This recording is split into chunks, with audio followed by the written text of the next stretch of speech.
Hello, good afternoon. 28, it's not, it's the 29th, just reading the date. 29th of August 2018. Another day at work, another day further along the track. Now, still lots to pack. You know, the shelves are getting emptier, but there's still lots to pack. And you see, we have a little problem. When you're going through stuff and you find that you've got this, and you've got to make a decision, do I take it to France with me? Do I throw it away? And some of you are sort of looking at that thinking, what on earth is it with bits of mank falling off it?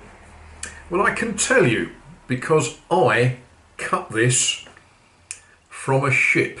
I cut it off the front of the cabin of a trawler called the Sea Cow.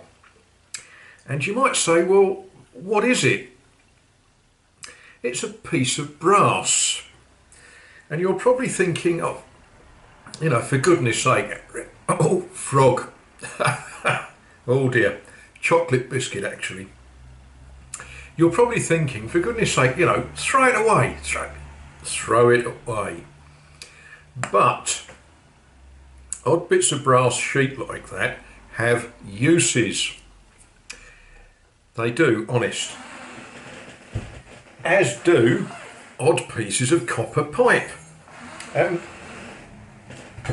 But the real reason I haven't thrown away that piece of brass is because one of the things that I need to be doing when I get to France is restoring this French First World War bugle that has seen somewhat better days, and it's got perforations and it's it's obviously led quite an interesting life. Works. How about that? Oh yeah, we do that again.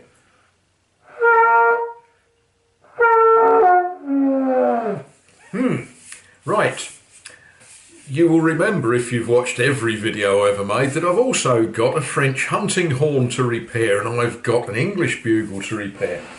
So, odd bits of brass get chucked in a box to go with me to France. Yeah, really. Right. I'm going to show you some more books that I'm getting rid of. Some people who watch this nonsense, they like book reviews. Let me turn you off and take you and show you the next set of books that I'm getting rid of. Okay, this is the pile of books for the charity shop. That is the pile of books that I'm going to give to a history student. Yeah, Now, first up, The Men Who Flew the Mosquito. Yeah, the Mosquito, for those of you that don't necessarily know, was a wonderful wooden aeroplane built by the de Havilland Company. Quite a wonderful thing. I knew men who flew these. Sadly no longer, well, I suppose, inevitably no longer with us, because if they were, they would be very, very old men. So there we are, that's one book. Look at this, Brave Deeds by Brave Men. I've read this. It's about as corny as they come, but I'm sure someone will love that and will buy it. Now, this is a book that I did think about posting to someone who does translations. However, a technical dictionary, an Anglo-Slovenian or Slovakian dictionary, is possibly not very great use to many people. The Warwick Shakespeare Twelfth Night, a Max Hastings History of the World War. Now this actually is quite a good book to read. I've read it twice. it tells an interesting story about a senior soldier who finds himself being a diplomat and a politician and a supplier and a war-fighting general. So that I've read it. That can go. How many of you want to read Japanese verse? Life isn't long enough. This is an interesting book. Again, I've read it several times. It's the story of a little lad who, strictly speaking, was an English, British lad who found himself growing up during wartime Germany. An interesting read. It changes one or two views of how things happen. But I've read it twice, not going to read it again. And that one, The Tao of Physics. Okay, haven't read that one. I don't remember buying it either. So they can all go to the charity shop. Let's get rid of them. Of course, I should have told you more about what this book is. That really is, you know, that when it comes to gripping reads, that, you know, the plot and the subplot is just so amazing. Yeah, but if you are a history student, seeing how particular societal groups behave is quite an interesting work.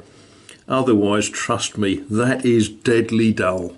Well, I've just given in some books. I've handed them into this particular charity shop. Not because this is necessarily the best, but because this is the nearest. So that's where those books went. And you know, this is the Lee Road. That's the Catholic Church. What I'm going to do, at great personal risk, is I'm going to cross the road. This is probably going to be a mistake, but there's a couple of shop windows I quite like looking in.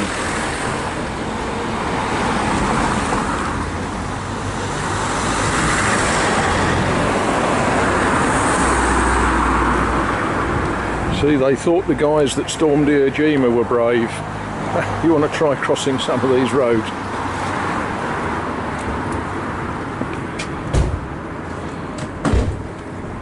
This is one of those shops that is only open sort of a couple of days, you know, Thursday, Friday, Saturday during the week.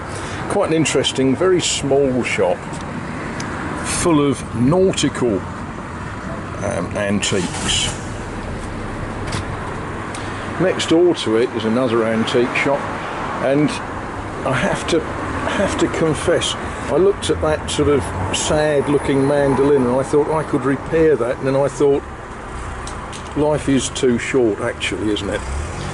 But oh dear, closed, so I can't be tempted to go in. But what this bookshop does, they put a pile of books outside and they're listed as being free. Now the idea is these are books that they've managed not to sell, so they stick them outside in boxes, and you know, if you see something, you pick it up, take it home with you, and drop some money through the letterbox for a charity. And they did tell me what charity they give the money to. So there's always some incredible titles here. These are books that, you know, this is specialist stuff, isn't it? Yeah, we all know how that one ends. But of course the difficulty with looking in a free book collection,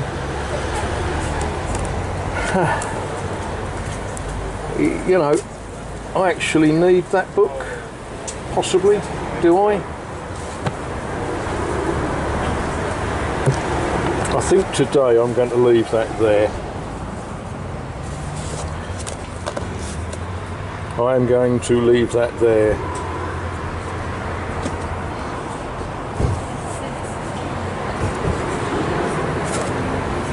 Well, you'd think Sean would come and get it, really, wouldn't you? That's not a book about stained glass. But there we are. Right, I'm being very, very disciplined here, and I'm going to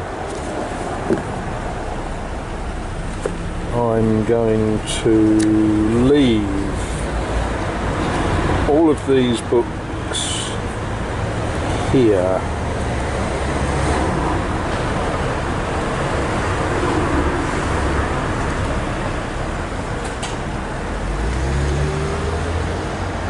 No, I'm going to leave all those books there. Honest, right, discipline, hands off, keep moving.